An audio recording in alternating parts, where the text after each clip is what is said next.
عمرك حسيت إنك عايز تذاكر أو تعمل حاجة مهمة بس الكسل بيكسب كل مرة؟ لو ده بيحصل معاك، الفيديو ده معمول ليك أنت.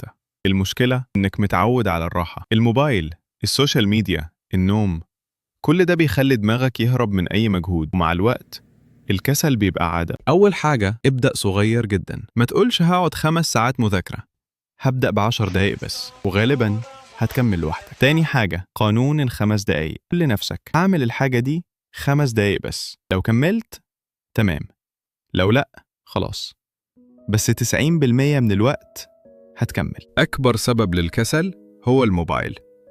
اقفله أو ابعده عنك وقت المذاكرة. ركز في حاجة واحدة بس. اسأل نفسك، أنا بعمل ده ليه؟ عشان أنجح؟ عشان أبقى أحسن؟ لما يكون عندك سبب هتتحرك. أكبر غلطة إنك تستنى تبقى متحمس. ابدأ وإنت مش حابب. الحماس بيجي بعد ما تبدأ، مش قبله.